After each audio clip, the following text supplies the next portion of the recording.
En voiture, Simone, votre programme moteur. Tous les lundis, 20h30, 21h, c'est Starter sur Indestar. Et c'est votre nouveau rendez-vous du lundi soir. Tous les lundis, 20h30, 21h, Starter. On y parle moteur, bien entendu. Que ce soit avec le nombre de roues que l'on veut. Et ce soir, nous allons prendre 4 roues sous un parapluie.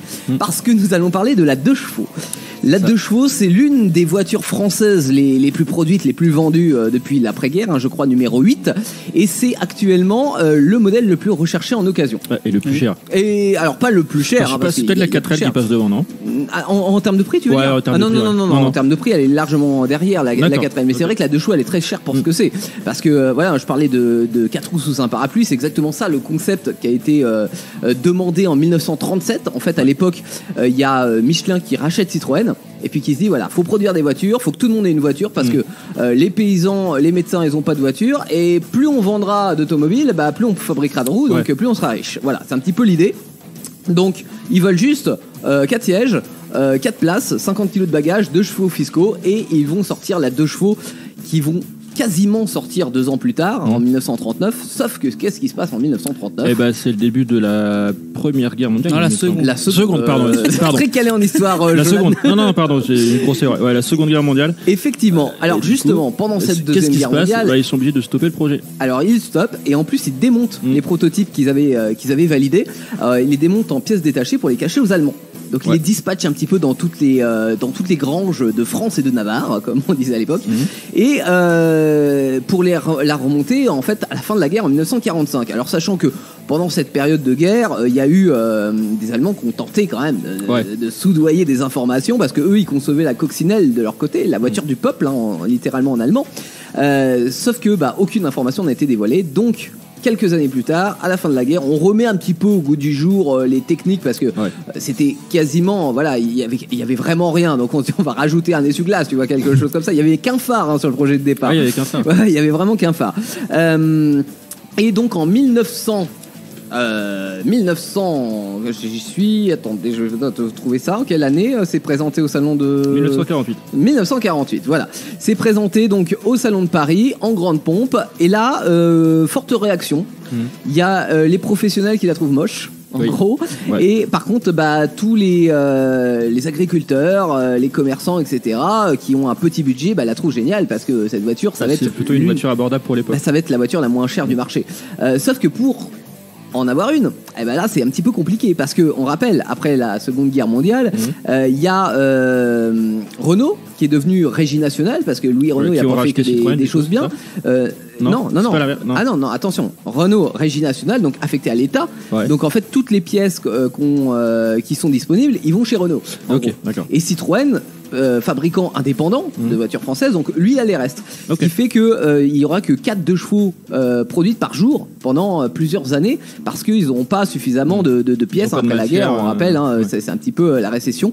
Donc voilà, c'est un petit peu compliqué. Sauf que il y a beaucoup de gens qui la demandent, cette 2 chevaux, qui existe pourtant qu'en une seule couleur, qui a un moteur qui fait que 9 chevaux.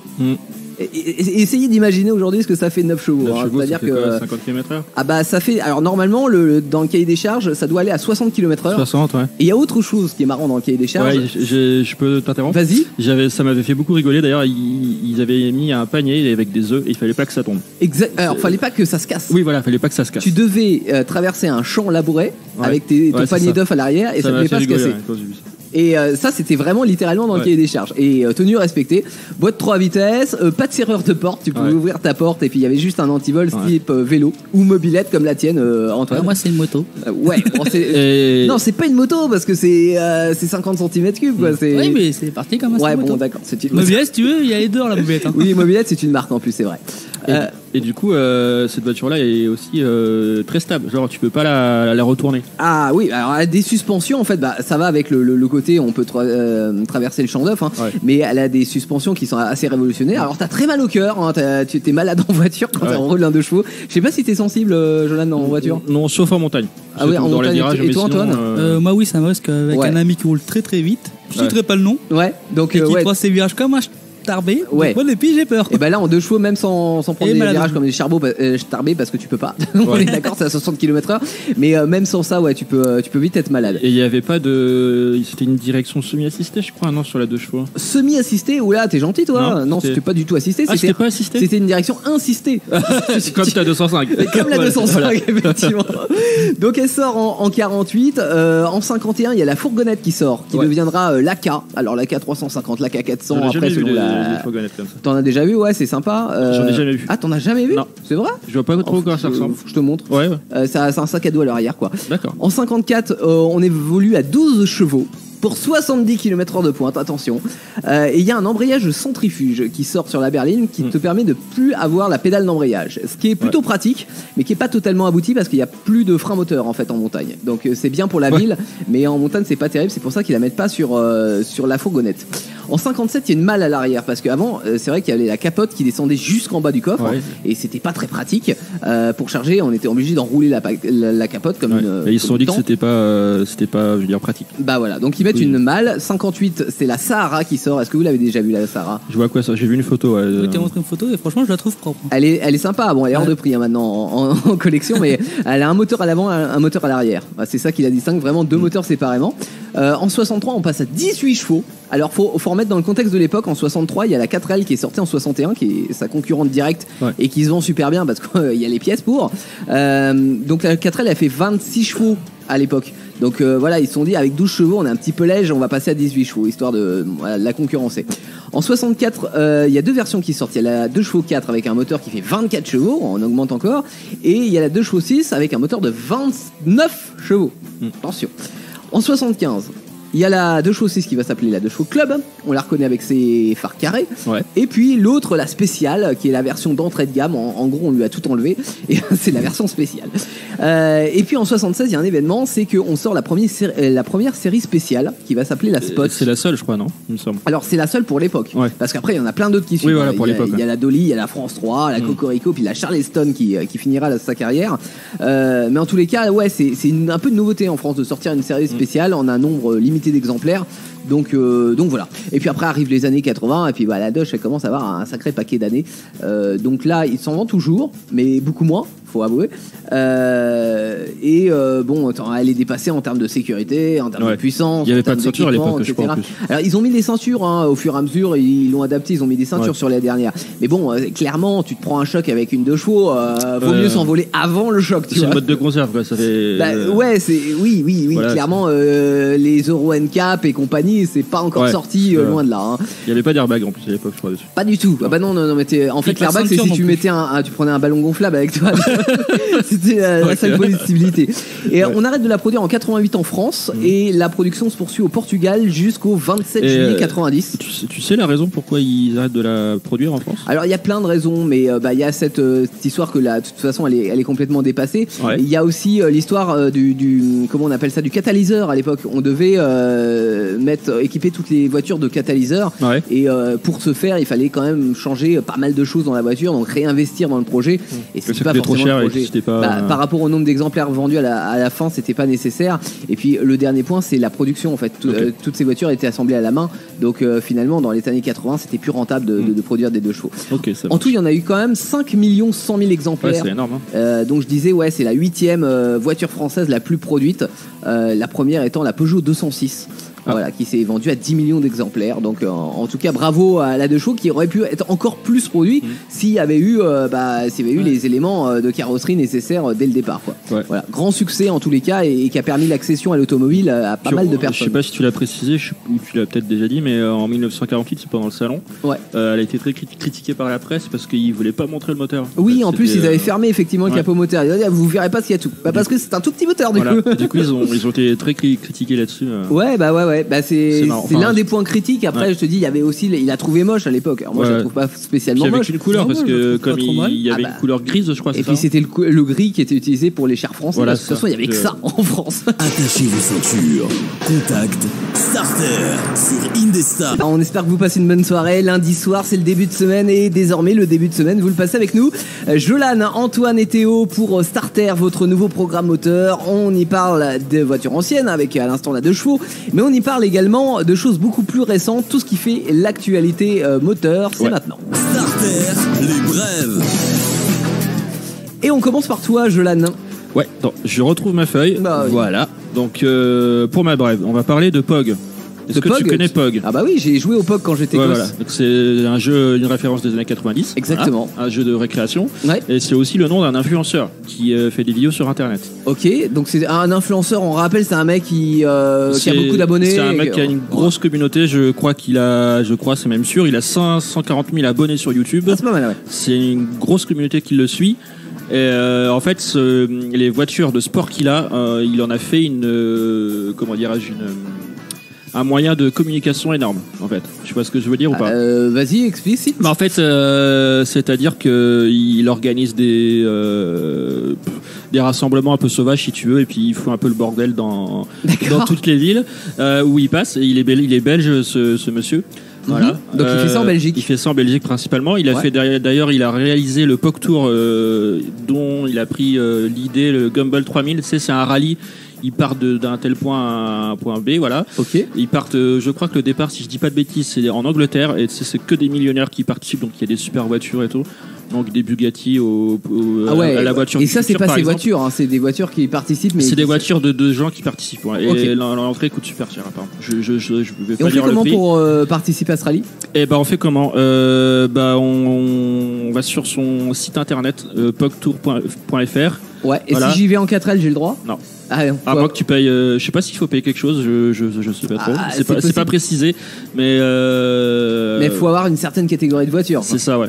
Tu vas pas y aller en 4L, tu vas pas les suivre, je pense. Et ben tant pis pour moi. Voilà. Du coup, il a une grosse communauté. Il a réalisé le POG Tour il y a pas longtemps. Le POG Tour 1.0, il l'a appelé, et ça s'est bien passé. Il a réuni 2000 personnes, donc c'est pas rien.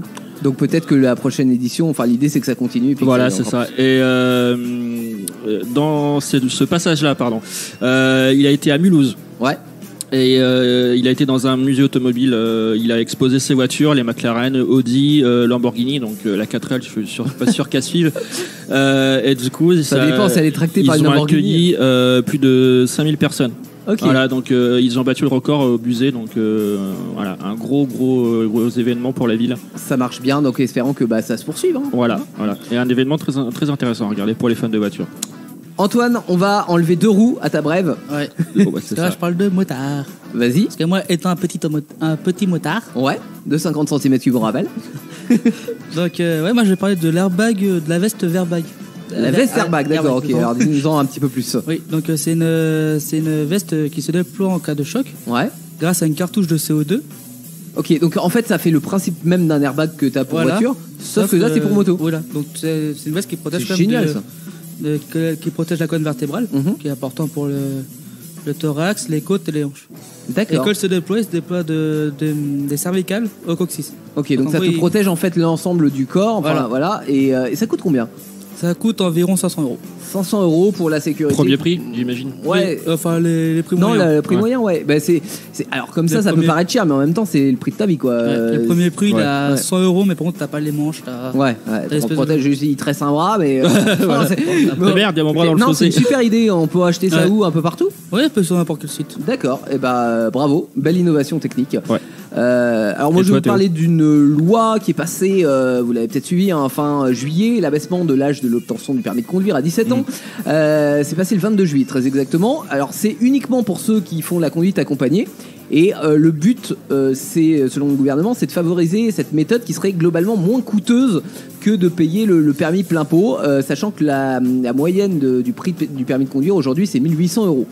Donc ils ont rajouté, il n'y a pas que l'abaissement de l'âge, ils ont essayé aussi de favoriser la conduite sur, comment on appelle ça, sur simulateur. Ah oui, ouais. On peut maintenant faire 10 heures des 20 heures minimum de conduite. Je suis pas sûr que ce soit efficace, ça. Ah bah ça, on verra bien. S'il y a plus d'accidents, on sait pourquoi, simulateur. Ouais, moi, si tu veux, dans un simulateur, j'ai tendance à conduire vite, mais bon, après, pourquoi pas. T'as déjà essayé le simulateur, toi? Ouais, j'ai essayé dans un salon, et en fait, je me suis pris un mur. Donc, c'est marrant, ça, tester. Tu t'es trompé au milieu de mettre la première, t'as mis la marche arrière. Non, mais elle m'avait pas dit qu'il n'y avait pas l'ABS sur la voiture, et bon, du coup, ça a glissé.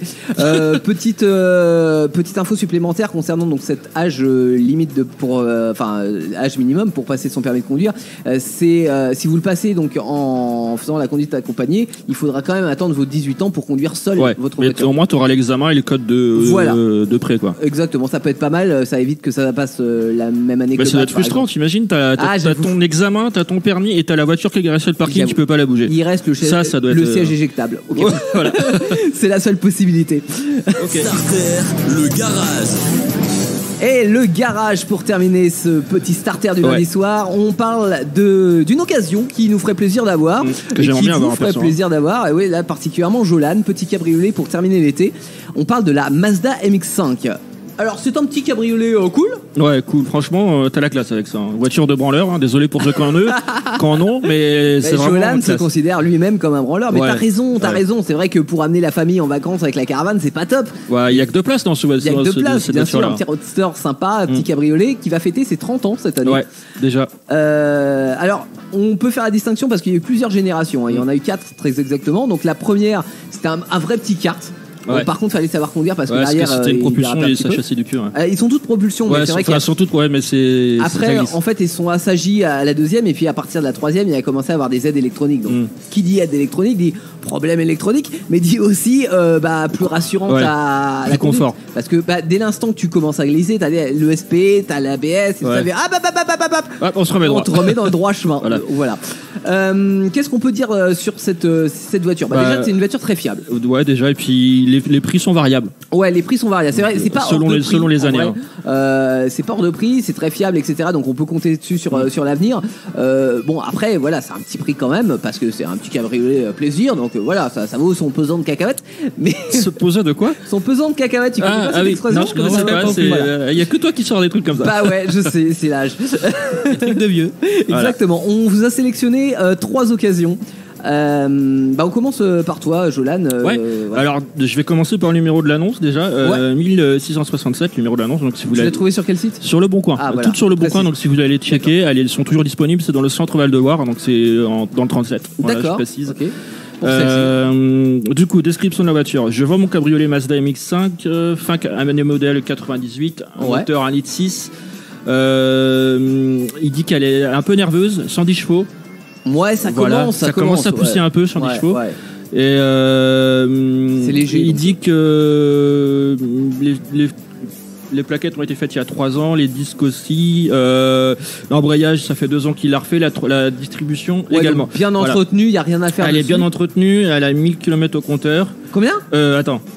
Non, 140 000, pardon. Ah oui, 140 000 km. Ouais. Et elle est à 4 800 €. Ah ouais, donc premier prix, c'est intéressant. Ouais, c'est intéressant. Et voilà, modèle 98. Ouais, c'est pas mal. Le moteur, c'est quoi? C'est le deuxième modèle, je crois. Ouais, c'est ça. Ça, c'est le deuxième modèle. Ouais. Ok, on a quoi d'autre? Alors, on a quoi d'autre? Le numéro de l'annonce, c'est 1637. Annonce toujours disponible. Mazda MX5, pardon, je bégaye. NTA qui est sorti en 2004, donc il y a 15 ans. Ouais. Petite dédicace à mon petit frère d'ailleurs, c'est sa date d'anniversaire. 1,6 litre, 7 chevaux, voilà. Elle est à 1500 €. Elle est un peu plus chère. Combien? 1500. Bah non. Attends. Elle est un peu plus chère. Je me trompe dans les chiffres, pardon. Elle est à 15 000 €. Je vais y arriver. Je me trompe dans les chiffres. 15 000 €. 1500, elle est moins chère. Je me suis trompé. Ouais. Combien de kilomètres? Combien de kilomètres? Je cherche. Elle est à. Je crois que je l'ai pas noté. Je suis désolé. Bon, c'était une annonce intéressante. C'est une annonce intéressante. Okay. Voilà. Et la troisième? Et du coup, attends, si, pardon, j'ai le kilométrage, était noté en bas. Quelle idée de l'avoir mis en bas. 153 000 km. D'accord. Et elle est à 8300 €. Un peu kilométré, mais bon, voilà, ça reste raisonnable. Ok. Et la troisième, du coup? Du coup, la troisième annonce 1670, quatrième génération, 131 chevaux. Ouais. Voilà, donc ça commence à bien pousser. Et celle-là, tu montes en prix, c'est ça? Et là, tu montes en prix, du coup. Ouais. Elle est à 19 990 €. Ok, mais en même temps, peu plus cher. Et elle est mais 19 000, c'est le prix d'une Clio un peu équipée. Moi, franchement, je préfère une Mazda MX-5 4e génération. Ah ouais? Encore une fois, si j'ai pas d'enfant à les l'arrière. anciens modèles, c'est pas mal aussi. Hein. Ah oui, non, mais c'est très clairement. Tu préférais prendre une. Non, mais je me dis, si j'ai 19 000 € à mettre, je préfère les mettre dans cette annonce-là, qui a l'air très bien, plutôt que d'aller chercher une Clio neuve, quoi. Mais bon, après, ça, c'est un choix perso. Voilà. Donc, vous avez Merci des Jolan, annonces en tous les cas, intéressantes. si ça vous dit d'avoir une Mazda MX-5 à la maison, vous savez quoi faire, direction Ouais. le Bon Coin, les petites annonces, il y a des annonces intéressantes. Et on est là dans Starter pour vous en faire profiter chaque lundi soir. C'est ça. 20h30, 21h, on se donne rendez-vous lundi prochain, nouveau numéro, avec une nouvelle voiture à la clé, et puis des nouvelles annonces d'occasion et des nouvelles brèves. C'est D'ici là, passez une très bonne semaine. Dans un instant, sur Indestar, c'est Actu Solitaire Ouais. première qui démarre. Et ben nous on se retrouve juste Et après. ben nous on sera là aussi. Voilà. C'est ça qui est génial. Antoine, Voilà. on se dit à la semaine prochaine. Oui, à la semaine prochaine. Et nous on profite d'un son et d'une reprise de Camila Cabello et de Shawn Mendes. C'est Sarah H qui chante Señorita et c'est maintenant sur Indestar. Bye bye.